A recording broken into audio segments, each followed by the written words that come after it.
To move in as soon as we're back from the honeymoon. I'll do everything I can. Hi.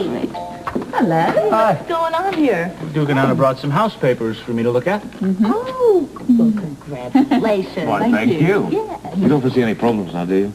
Well, not offhand, but you know, when you're buying a house, there's always a headache hiding somewhere. Oh, is there somewhere we can speed up the process? I'll try to cut corners, but I really can't guarantee that you're going to be able to move in right after your honeymoon. There's just too much red tape to wade through. Well, I don't see what's so complicated. We give them our money, they give us the house. Simple. I'm not talking about pocket change, unfortunately. You can say that again. I mean, buying a house is probably a family's largest purchase.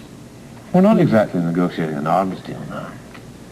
The way that real estate has skyrocketed in the last 2 years, buyers and sellers are being very, very careful before they sign on the dotted line. Yes, I don't blame them. It is a huge investment. I'm very glad we're both working. Yeah, which brings us to another point. I mean, we've discussed this before, it's fairly touchy, but if at any time in the future you would like to stop working and stay home and take care of us there, then please feel free. I mean, my income from the club is more than enough to support us. It was just a thought. So the answer's still no. Yes. Yes. No. That can be mine. Well, it was no when you first asked me, and it's still no. Might as well get used to the fact that we are a two-income family, and that's that.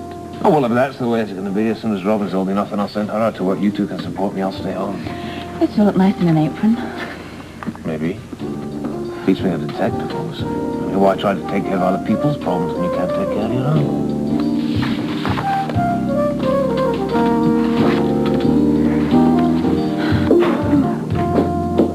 Anybody home? May I come in?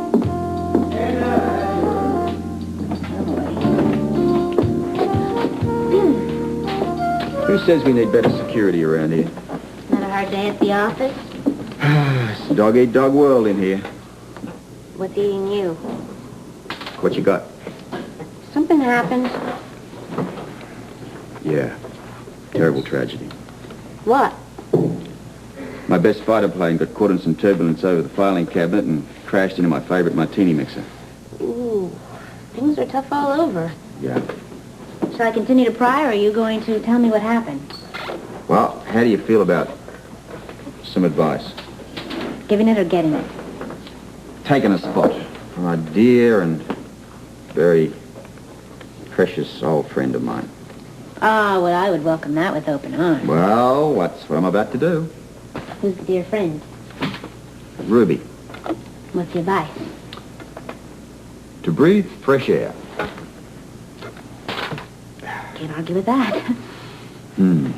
She's convinced I need to find a whole new life for myself. So you're going to join the Air Force? Ruby wasn't kidding. Neither am I. What are you going to do?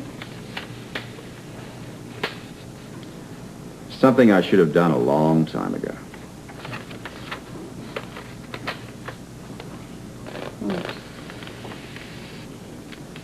Leave Port Charles.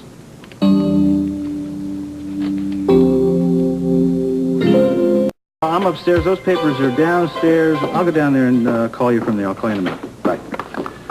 I gotta go downstairs, take care of some. I'll be right up. That's all right, we have to leave anyway. Yes, thank you very much for all your help. My pleasure. Look, don't worry about the house. I'll take care of it. As a matter of fact, you know, I think I'll try and get a rental agreement. That'll get you in the house sooner. Oh, great. Appreciate Yeah. it. Okay. See you back. Thank you. You ready to go, madame? No. What do you have in mind? I thought I'd just stand here and count my blessings. Yeah? Can't wait. You know, I'm marrying a wonderful man. Yeah, I heard that rumor. We're gonna have a great ceremony. And then wing our way off to Scotland for a honeymoon. So what's the good news? Well, then we come back and get Robin and move into our new home. My dream? Well, I wouldn't risk pinching yourself to find out.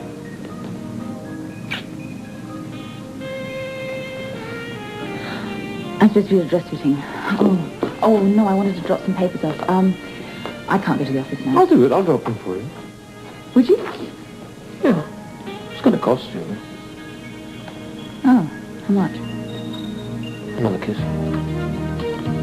Stupid. you half the price.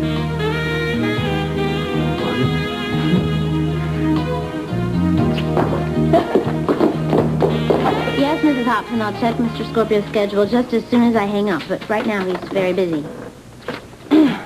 I'll get back with you. You're not serious? Maybe the Wright brothers started it this way. No, I'm talking about leaving Fort Charles. Do you realize what you'd be giving up? Well, the excitement's just a little bit too much for me around here at the moment. I mean, what with Anna and Duke getting married, starting a whole new life, I feel kind of socially redundant around here. I mean, it doesn't take Sherlock Holmes with a magnifying glass to see the writing on the wall. What's happened to you? That's what I've been sitting here trying to figure out. No, I'm talking about that Scorpio love of life. And don't try to tell me it died with Holly, because I know better. There's not much left to love anymore. Listen, I know how lonely you've been since Holly died. And I know how difficult it is to be around all of your friends, especially with their relationships with other people, but that's no reason to give up on us. Or yourself. And what about Robin? Duke will take care of her. Duke's not her father. Robin needs you, and you need her just as much as she needs you, and you need your friends. Robert Scorpio never walks away from anything a loser. Are you going to do that now? Sorry, maybe I was a little out of line to say that, but I only said that because I care about you, and so do a lot of other people. Are you so desperate to ease a little bit of pain now that you're willing to hurt yourself in the long run? Robert, I'm only saying this because I love you. I have some errands that I have to do today. I'm going to go over to the hospital. If you need me, I'll be there.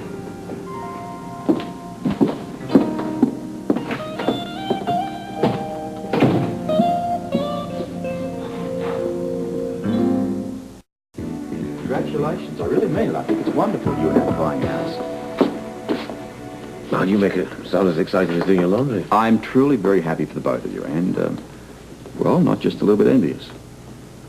But at the same time, all this talk about buying houses and, you know, relationships and stuff is making me feel even more of an outsider. I guess you feel a bit lonely these days. I've sort of had a bit of a doubt as to whether I really belong here anymore. Yeah, I was kind of wondering about that myself. Ro? I mean, don't get me wrong. I don't mean to push. Come on, go ahead. Say it. What's on your mind? Well, I was just curious about whether you ever thought of settling down somewhere else. You know, somewhere where the memories that you have here. Well, I thought about it, but almost immediately I said, no way. I've never walked away from anything a loser, and I'm not about to start now. I mean, I didn't mean to... Okay, you know, I know it's tough watching all my friends get involved and stuff like that. But that's no reason for me to give up on them or myself, for that matter. I wasn't suggesting... And what about Robin? I mean, right at this moment in time, I frankly feel that she needs me. I'm